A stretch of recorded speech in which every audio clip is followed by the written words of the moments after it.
afternoon. End of the week story time, chapter 32, A Frost Hollow Hall, all about Ada. The ground rushed up to meet me. My legs buckled and I slammed hard into the table, sending pots and pans clattering to the floor.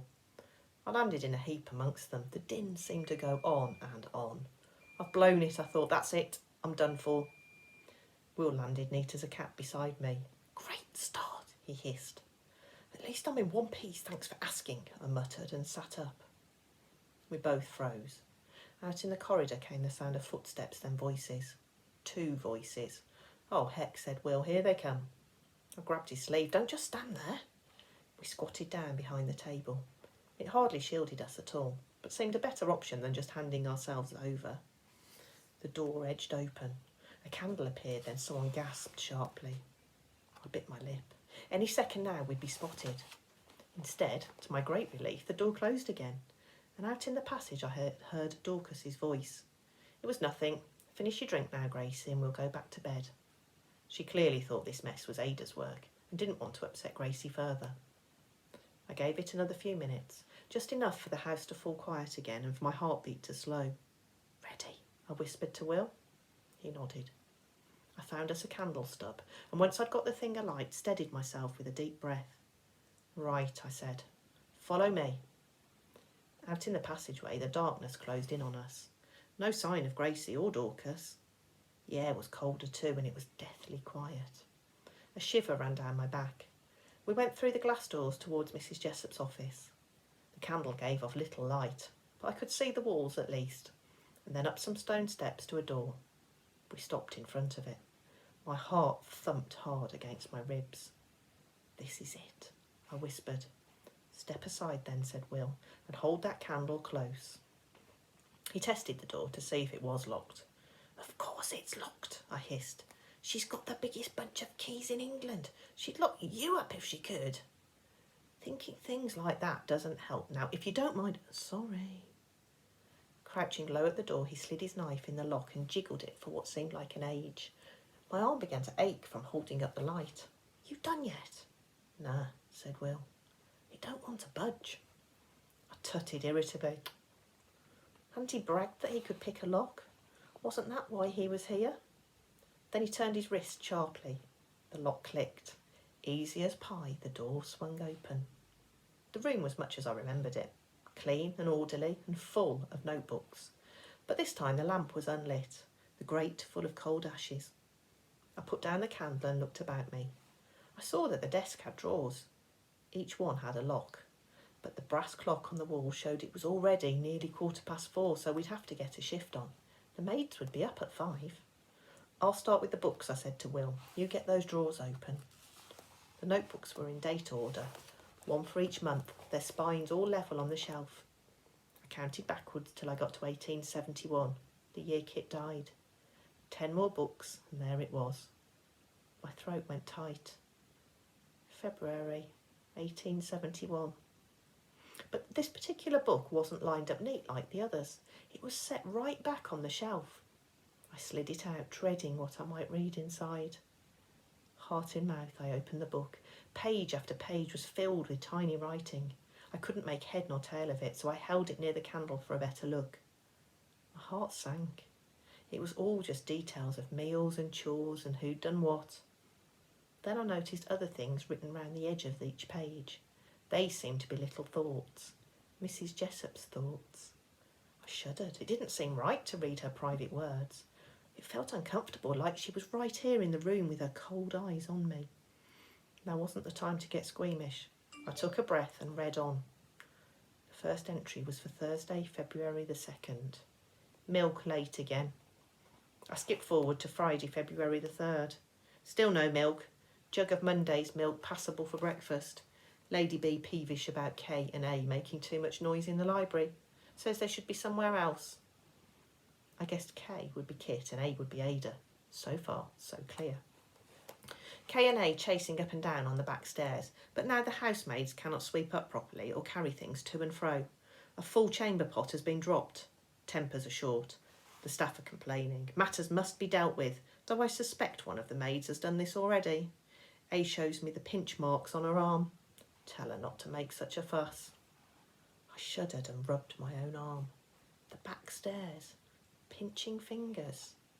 So, Ada and Kit had made mischief on the back stairs. Hardly a hanging offence, but clearly the housemaids didn't like it, for someone had given Ada a hiding. Her own mother hadn't exactly taken her side, and so by pinching me and terrifying Gracie, perhaps Ada's spirit was getting its own back. Quite by surprise, I almost felt sorry for her. Fancy her own mother not sticking up for her, even when she was all upset. I knew what that felt like. I glanced up at Will. He was crouched by the desk, working his way through its drawers. Found anything? I said. Not yet. You? Think so. Keep going then. I read on. Afternoon spent with K and A writing and drawing in quiet part of kitchen. A getting good at her letters now, thanks to what K has taught her, though we all keep this from Lady B. The very idea would irk her further. It is not befitting of an heir to be so free with us, she says. Must take care not to anger her further, for I am blessed to have a position in a fine house where A is allowed to be with me. The alternatives, the workhouse or the orphanage, are too painful to bear. I only hope the staff don't complain again. If they could see what I see, how dear K and A are together, like the sweetest children God would put on this earth. So Mrs. Jessup had good intentions. In fact, she did have a heart. I'd not really guessed it till now, and I could just picture Kit, my lovely Kit, sat at the table like a big, kind friend coaxing Ada to write.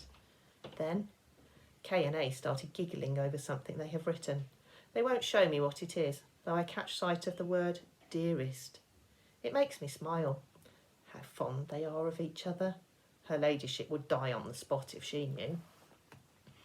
I stopped reading for a moment, just so my head could catch up.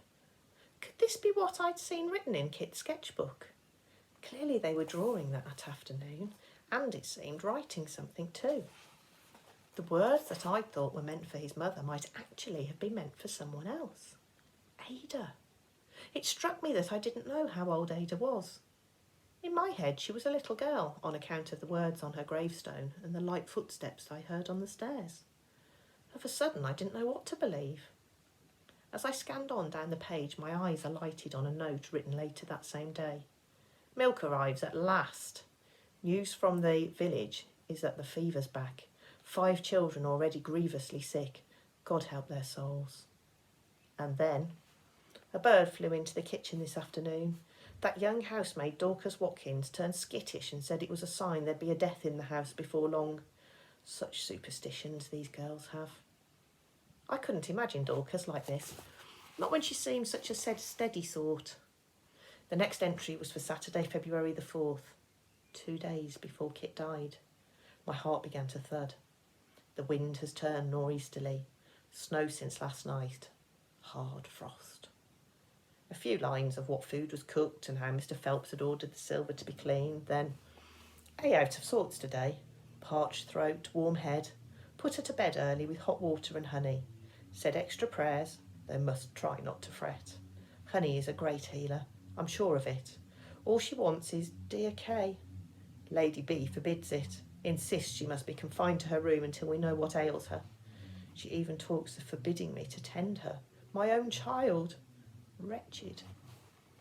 A word had been heavily crossed out. I guessed it wasn't a kind one. Another thought hit me. Honey? The smell of it had been a sign that Ada's spirit was close. I'd smelled it on the back stairs and in the kitchens, and each time that sickly scent had made me feel ill too.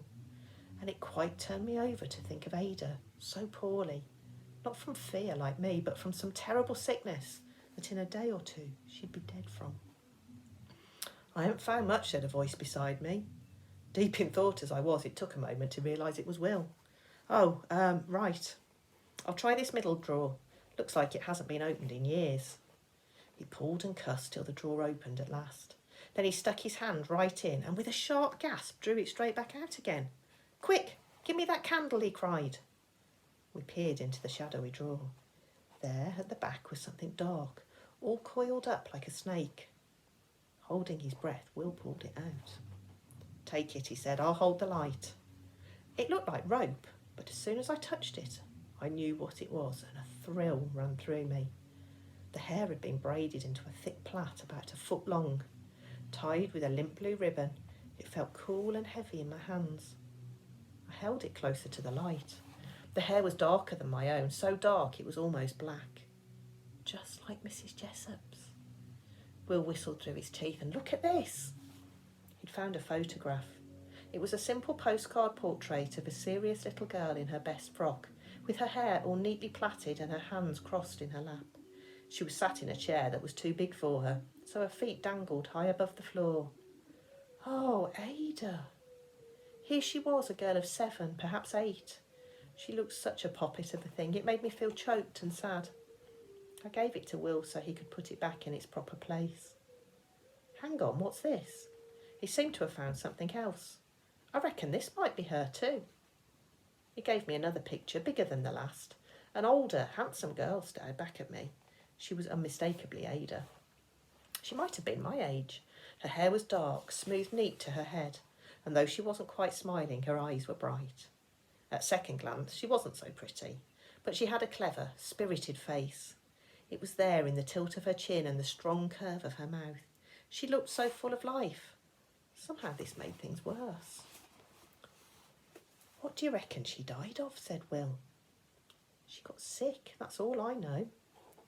Will turned over the picture in his hand. Well, it says here, Ada Jessop, D, 6th February 1871. Everything stopped. Give me that. I seized the picture from him. As I read the writing on the back of it, a sob broke from my mouth. There it was, clear as day, that date which linked everything together. How could it be? Kit and Ada dying on the same day? What were the chances of that? For a moment I couldn't speak. I bet it was scarlet fever, said Will gently, seeing my shock. The village got it bad that year. My brother had it too. I looked at him. Oh, Will, I'm sorry. I never knew. It's all right. He lived, but they cut all his hair off soon as they knew. They said it was to stop the infection spreading, and no one could see him. The rules were very strict. Well, it seems pretty sad, I said, my eyes filling up. Poor Ada. And I meant it too. I couldn't quite see my likeness in the picture. I still reckon that was all in Cook's mind, since my hair wasn't as dark as Ada's, and it certainly wasn't as neat to my head. But my view on Ada was shifting. Maybe she had good reason to be very angry. Lady Barrington sounds heartless to me. Fancy keeping such dear friends apart like that, I said. Scarlet fever spread so quick. She was just protecting her son. But he died anyway. That's what's so strange. Will took the picture from me. Reckon you've seen enough? Before I could answer, I heard footsteps and low voices out in the passageway. A faint light passed under the door. The footsteps stopped. I held my breath. Ever so slowly, the door eased open, and 2 frightened faces gazed into ours. Chapter 33. What the Housemaid Saw. Gracie rushed at me, almost knocking me to the floor. Oh, Tilly, it's you, she sobbed. We came down for a drink, then we heard noises in the kitchen and thought, oh. I wrapped an arm around her and told her to shush. After so much talk of sickness and dying, it was a comfort to feel her next to me, though she trembled like a leaf. Dorcas was right behind Gracie. She was in her nightgown, her hair loose about her shoulders. She didn't look pleased to see us. In fact, she seemed properly vexed. Slowly and pointedly, Dorcas took in the scene. Will with his knife, the drawers flung open, and me with a dead girl's hair in my hand. I shifted uncomfortably. There was no point trying to hide anything. We'd been well and truly rumbled. What on earth is going on? Dorcas fixed us with such a glare. I wanted to curl up in shame. It ain't what it looks like, I said. Dorcas narrowed her eyes at the plait of hair. What have you got there? Shamefully, I raised my arm. She came closer with her candle and gasped. Why, that looks like Ada's. Good God, Tilly, this is too much. Her face crumpled and she started to cry. Who's Ada? Asked Gracie, bewildered. I shook my head. Not now. All went quiet but for the sound of sobbing. People like Dorcas didn't cry. Not cool, unflappable Dorcas, who always kept the rest of us in check. It was deeply unsettling. and for a moment we were all at a loss. Gracie leaned into me, and Will stared awkwardly at the floor. Dorcas was right. It was all too much. Ever so gently, I let go of Gracie and laid the hair back in the drawer.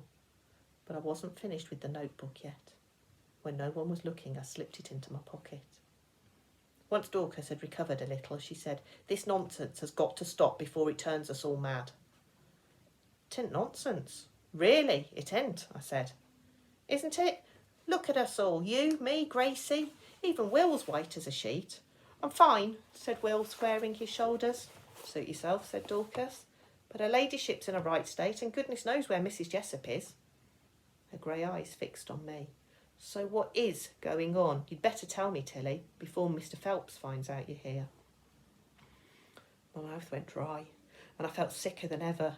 What would it matter if I did tell the truth? I'd nothing to lose. Better to be honest than be branded a sneak or a thief.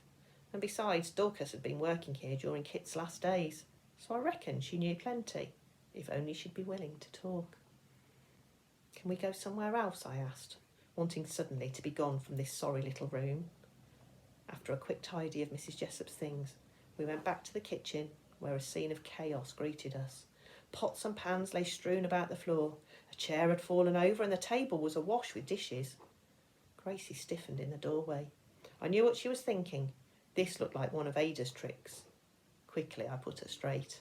"I came in through that window," I said, pointing to the roof, "and God, did it look a long way up. But I didn't land too neat, so it was me what made this mess, not no ghost." This seemed to ease Gracie a little. Dorcas, though, was less than impressed. "That still doesn't make it all right," she said, "and it'll need tidying up before anything else." Once the pots were cleared away, we all sat down at the table.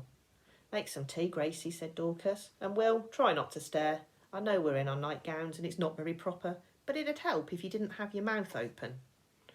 Then she turned to me. "You'd best start talking." "All right." I cleared my throat, which had gone awful dry and tight. "The spirit what's been causing all this trouble, well, we reckon it's Ada. Which was why you asked about her last night as you were leaving," she said. "But what's it got to do with you now?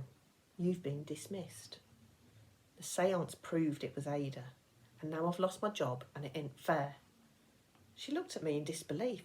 "Is that why you're here? To beg for your job back? Give me strength." "No, it ain't because of that. Ada's ghost is angry and I need to know exactly why." "Ada was a dear girl, wilful perhaps, but not angry." She stopped, seemed to hold her breath. Nervously, her eyes travelled the room. "What's wrong?" I said. Dorcas didn't answer. The room went very still. I felt the hair on my neck lift as the gas jets dimmed to a queer, flickering half-light. Gracie gasped, and under the table Will's hand snatched at mine. The air seemed to thicken. It turned proper cold. Then with a whoosh the jets flared up again. The chill vanished and everything was normal, though my heart still beat hard in my chest. Dorcas was the first to speak. Her voice sounded shaky. "Very well, so Ada might have had reason to be angry. God knows she was too young to die." "But there's more, ain't there?" I said. "It's right strange that her and Master Kit died on the same day." "How do you know all this?" "Mrs. Jessup's notebooks. It's written down." Her mouth fell open. "And you've read them? Her notebooks? Why, you sly creature?" She had a point. It did sound bad. "But don't you see," I said, "something ain't right in this house. You've been here a while, so, well, maybe you know things we don't." Dorcas shook her head. I hoped Will might back me up, but he still had hold of Ada's picture and was staring at it strangely. "Will?" He slid it across the table to me. "The light's better in here. Looks familiar, doesn't she?" Picking up the picture, I saw immediately what Will meant. My breath stopped. It was there in Ada's eyes, in the set of her jaw, the way she gazed head-on at the camera. Dorcas leaned forward for a look. "Gosh, she looks so like you, Tilly. I'd not noticed it before." I hadn't either, and now my head was reeling. Gracie rushed to my side. "Let me see," she said, then, "Blimey, you're right. No wonder Mrs. Jessup had an eye for you. She's never nice to no one." But she loved Ada, Dorcas corrected her. I hardly saw a more devoted mother, except her ladyship, that is. I sat back in my seat. So I looked like Ada. It wasn't just a fancy of cook's after all. Once the shock had passed, I began to see a sort of sense to it. Not many housekeepers would take on a girl who'd twice been caught trespassing. Then there were those long looks she'd given me, and the ointment for my hands, and what cook had said about me looking like a person who'd died. All this I could just about swallow. But what about Kit? For this was the part that stuck in my throat. Was this why he'd chosen me to help him? All because I looked like a dead girl? When he'd appeared in my dreams, he'd held my hand for dear life, made me believe I was the only one who could help him. Was it Ada he was really thinking of? Had he not thought me brave and capable at all? I felt foolish. My eyes filled with angry tears. I'd done so much for Kit. I'd stuck my bleeding neck out for him. More than that, I'd believed in him, believed that I was worthy of this task. And for what? Heck, I'd been second best in my own Ma's affection. I'd lived my whole life knowing Eliza was smarter and prettier than me. Even Pa had finally chosen my sister over me. And now, once again, to be in someone's blinking shadow. I took a deep breath. It didn't help to think like this. I had to stop this nonsense and trust what I knew to be right. Kit needed me. Me! A hot cup of tea was placed in my hands. So what is it you want to know? Said Dorcas. I'll try to help, but you better ask quickly. Folk will be stirring soon. The tea revived me a little and I found my tongue. What I really want to know about is Kit, I said. Dorcas lowered her teacup. I thought as much. You've had notions about him since the day you got here. I saw it in your face. Will cleared his throat. I couldn't look his way right now. I kept my gaze on Dorcas. She'd hear the truth from me, no matter if she believed it or not. I cleared my throat. I saw his spirit under the water that day I nearly drowned. And I know it sounds mad, but he saved my life. His spirit's been out there all this time and he's desperate to be at peace. But he can't be because something's stopping it. Something's not right. I braced myself for a snort or a laugh, but she sat absolutely still. He's told me there's a truth I must reveal, and I'm sure it's here in this house. Might you know what that is? Her eyes slid away from me. I can't honestly say. Is it to do with Ada, do you think? I'm reckoning it is. Dorcas's eyes glistened with tears. Ada got sick, and when they knew it was scarlet fever, Lady Barrington panicked. She was terrified for Kit, so she sent Ada away to one of the workers' cottages on the edge of the grounds. To stop the infection spreading? Will chipped in. Exactly. Mrs. Jessup was banned from seeing her, even though it was very likely that Ada would die. I thought for a moment, which might be why her spirit's so angry. Then what happened? Dorcas sighed heavily. That day's such a blur to me. I'm not sure I'll remember it right. You see, we were all worried sick about Ada. Then Master Kit drowned. We were in complete shock. It was too much pain for one household to bear, she sniffed. I reckon it still is. To think all this happened on the very same day. It shocked me to the core. Dorcas looked pale as a ghost herself and had fallen silent, so I pulled out the notebook. What Dorcas couldn't tell me I'd surely find in here. As I went to open it in my lap, she tutted. I looked at her steadily. I know you think this is snooping, but I have to find out what happened that day. I turned the pages. Only when I got to Monday, February the 6th, there was nothing there. The dates jumped from Sunday the 5th straight to Tuesday the 7th. The binding looked puckered. I peered closer, then shrank back in my seat, flummoxed. The page had been torn clear out. That's all we've got time for this afternoon. More next time. Bye.